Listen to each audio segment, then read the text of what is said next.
I'm a medical epidemiologist. That means I'm a physician, but instead of treating individual patients, I focus on patterns of disease in whole communities. My particular expertise is infectious diseases in low-income countries, so it might seem a little odd that I'm on a panel talking about climate solutions. But it turns out that the pollution that affects the climate, much of it also affects human health. For the 8 years before I joined Stanford, I was living in Bangladesh. If you look on a map, Bangladesh looks like a small country. And in fact, it is only the size of the state of Iowa, but it has a population equivalent to half of the US. Because it's a low-lying delta of the Ganges River, it is one of the countries most affected by rising sea levels. What is less commonly known is it's also a country with particularly bad air pollution, amongst the worst in the world. Each winter, a brown cloud forms over the top of Bangladesh. As a physician studying pneumonia, the leading cause of death among children globally, I became particularly concerned about the impact of this air pollution on the health of the people living in Bangladesh. So as I started to think more and more and work and consider this air pollution, it took me to the brick fields outside of Dhaka. And if you go outside of any city in South Asia, you'll see similar brick fields. And that's because these dynamic economies are powered by buildings that are being built out of bricks. This is the grist of these dynamic economies. But these brick fields also generate 40% of the particulate matter in Dhaka, the capital city, during the wintertime. And modeling suggests that this air pollution results in 5,000 deaths each year in Dhaka. And it's not just a local health problem. If you think about the brick kilns across all of South Asia, they generate as much impact on the climate as the entire US passenger car fleet. When I was discussing this situation with the chairman of the Bangladesh Brick Manufacturer Owners Association, he said to me, "Steve, we know we have problems. What we need is help with solutions." And then he paused for a while and he said, "We were hoping that Stanford could help." Now, if you want to engage in complex public health problems, you need to understand the perspectives of stakeholders. You need to work with stakeholders over the long term. So we need to understand the perspective of the people who are making the bricks, of the people who are buying the bricks, and the people who are responsible for regulating brick kilns. So we conducted in-depth anthropologic study to understand the system of incentives that was generating a system whereby we were making bricks with such highly polluting kilns. And what we learned is that these type of brick kilns offer a compelling business model. The inexpensive bricks dominate the market. And the kiln owners earn 80% return on investment in a single year. And since Bangladesh is a weak state, the regulators have very little capacity to enforce. At the request of stakeholders, we're also generating evidence that links the emissions from brick kilns to the health of the community. Our stakeholders are trying to generate information for action because they find that Bangladeshi decision makers are more interested in data that talks about the number of deaths, the 5,000 deaths in their city, rather than talking about something more abstract like global climate change. So as we've considered this network of incentives, we have begun thinking about incentive-compatible interventions. So this would be an intervention that stakeholders are interested to take up, and so that we don't need the government to enforce a regulation. So this is a picture of a natural draft chimney kiln. The tall chimney so increases the updraft that the kiln no longer needs a motor and a fan to drive air through. In fact, there's so much air flowing through that when this is combined with a particular layout of the kiln, of the bricks in a zigzag pattern, you actually improve combustion efficiency so much that this kiln generates 25%, consumes 25% less coal per brick and generates 85% less black carbon. And the savings on the coal in the first year pay for the upgrade.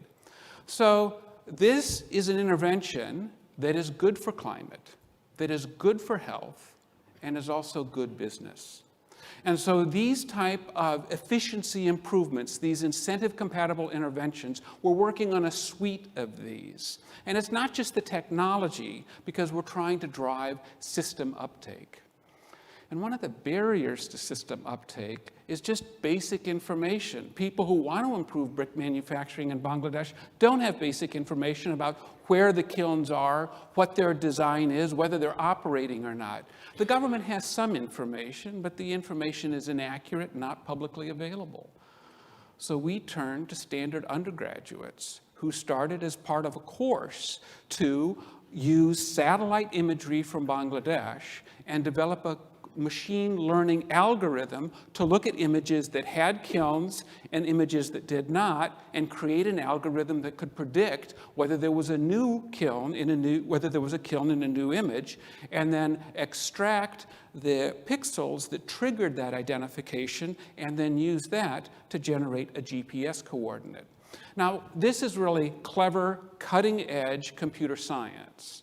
But what excites me is these students are turning satellite data into information that our stakeholders can use to improve brick manufacturing in Bangladesh.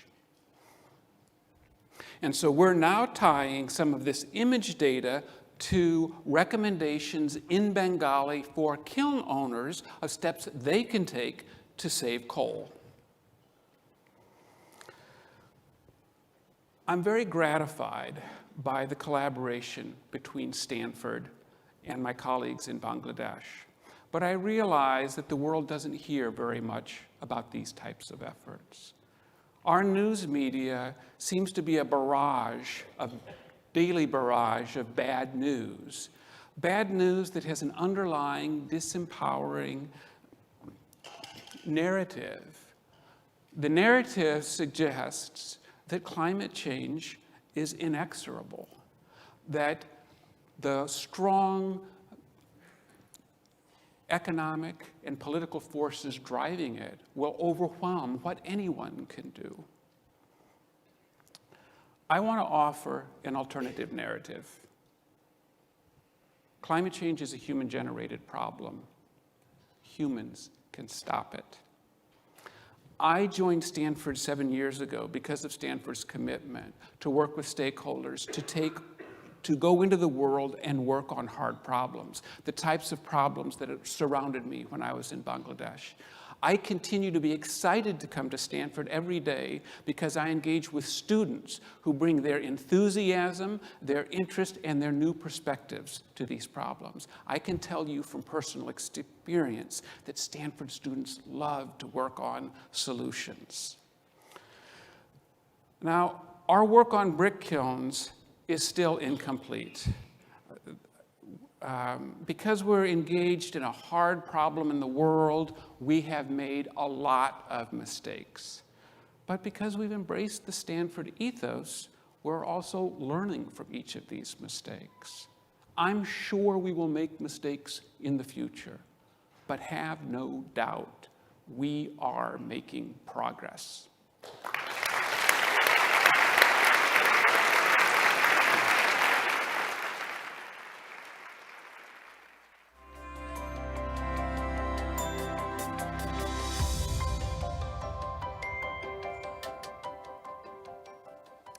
Fresh water. So when I say that word, how many of you thought of this? Hands up. The water in the lakes and reservoirs. But do you realize this water that we can see on the surface of the ground is only 3% of the liquid fresh water on this planet. 97% is hidden below the ground surface, down hundreds of meters. Yes, the tree is not to scale. And this is our groundwater. We often describe our groundwater as our freshwater savings account. We store large volumes of water down there, and it's there for when we need it. It's there for a rainy day, or actually it's there for a not so rainy day. When we have our droughts and there's limited precipitation, the water levels in our lakes and reservoirs start going down. And so we turn to groundwater, and we pump groundwater to the surface. So we've often assumed that there's this large, unlimited supply of groundwater down there that will always be there when we need it. But climate change is causing us to rethink this assumption. Climate change is already having an impact on our groundwater resources. Because of the increasing number and severity of droughts, we're turning more and more to our groundwater. And all around the world, including in California, water levels are going down. We are depleting our savings account.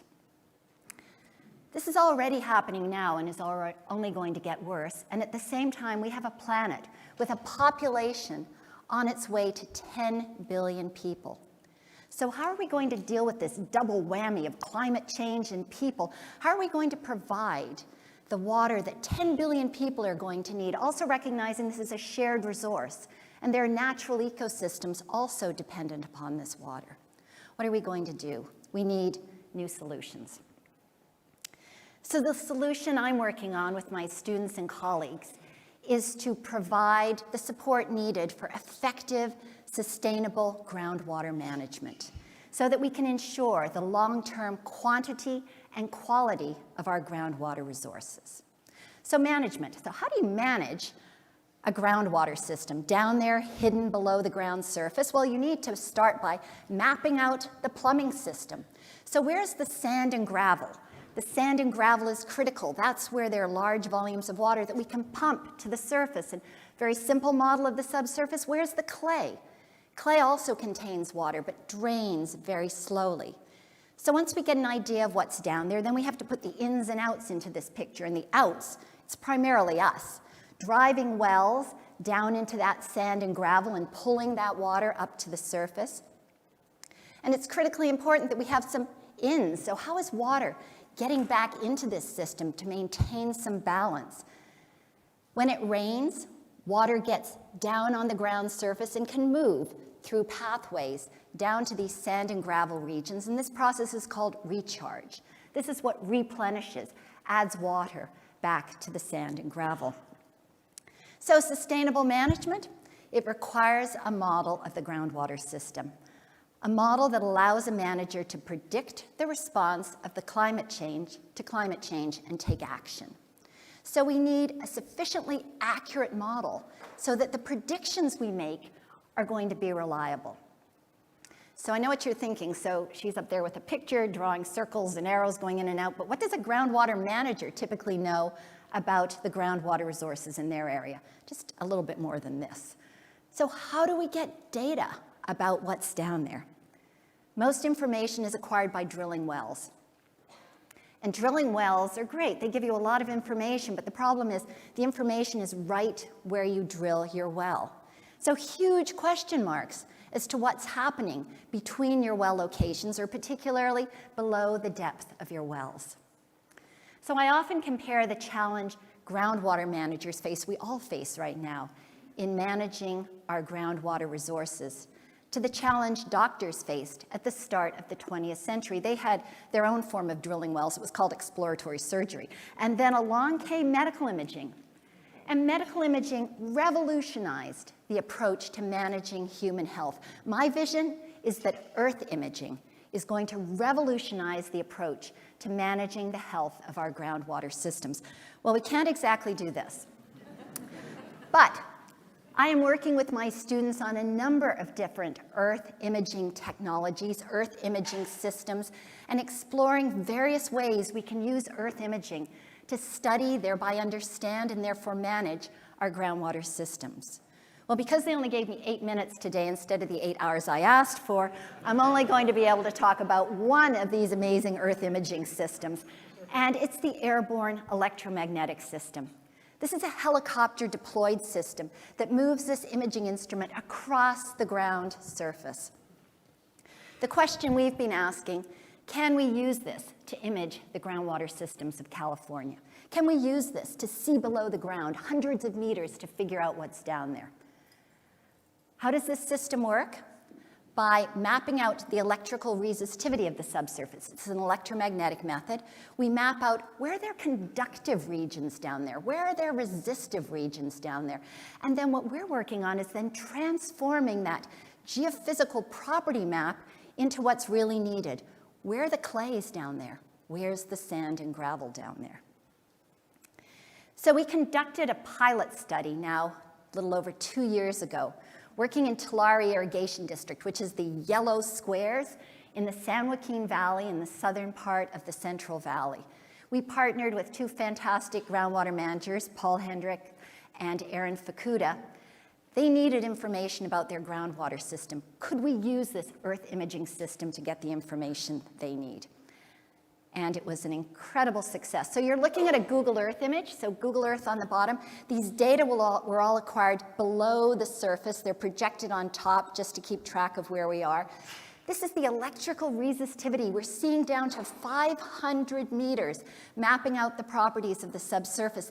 The spatial density of data is incredible. It's as if you drill a well every 60 meters and go down 500 meters and figure out what's there. So now we've transformed it to a map. Sand and gravel is the yellow. Clay is the blue. Having an image of their groundwater system like this allows the groundwater managers to understand what's happening now and to think about what could happen in the future. In this area, there's a lot of drilling from the yellow sand and gravel. But images such as this reveal the large amount of clay that's present and is helping them understand how pumping from the sand and gravel is draining the clay. And that's what's causing the massive subsidence in this area. The ground is sinking up to 20 centimeters a year in this area. Draining the clays is also what's bringing the arsenic into their drinking water. And images such as this are allowing them to find new solutions to what is fundamentally the key problem there. It's a system out of balance. The water coming out is far exceeding the water going in. So they look at images like this and find locations where there's sand on the ground surface and look for sand pathways down to the deeper parts of the groundwater system that they're pumping and figure out how recharge could actually get down and replenish the groundwater supply. And they're no longer relying on natural recharge. It rains, the water trickles down. They are flooding zones of the surface, either flooding fields or putting in place basins that can capture stormwater. And so images such as this allow them to think strategically about correcting this imbalance that we have. So what's happening now? Well, this pilot study, I'm thrilled to say, was such a success. I now have everyone from individual growers, water agencies, state agencies, the governor's office asking, how can we do this throughout California? And I'm really thrilled to tell you that the planning is underway to adopt this Earth imaging technology as the basis for groundwater management in California. Yeah, no, it's like, yes! It's those moments in your life when you go tick on one of those big boxes that you've had. So what I'm doing right now is leading a 2-year pilot project. We're halfway through, and it's how do we scale this up? How can we deploy this system to image the groundwater basins of California? So we're partnering with 3 water agencies. The funding's coming from these local agencies, state agencies, working with a great team of people, and hot off the press, data that we acquired up in Butte County in the northern part of the Central Valley. Instead of the pilot where I had 100 kilometers of data, we have 800 kilometers of data. Everywhere the helicopter flew, we can see down 350 meters. And this is mapping out the electrical resistivity, where the reds are. It's where we have sands and gravels. The blue is clay rich. But the water managers up there are just thrilled to have data like this, imaging the subsurface as the basis for their management efforts. So we're working on new solutions. We're working on new solutions to have Earth imaging adopted as the basis for managing our groundwater resources. And I can tell you, as an earth scientist, I have seen this not only as an opportunity to do fascinating research with wonderfully talented students and colleagues, but I've also seen this repeatedly as a responsibility. At Stanford, working with my students, we are generating new knowledge. And I truly believe that with that knowledge comes responsibility. Responsibility to take that knowledge into action. And in case you haven't been able to tell, I love doing that.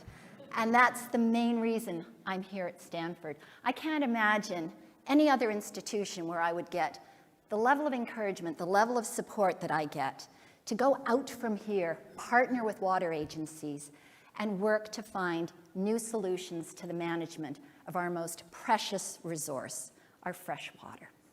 Thanks. Thank you.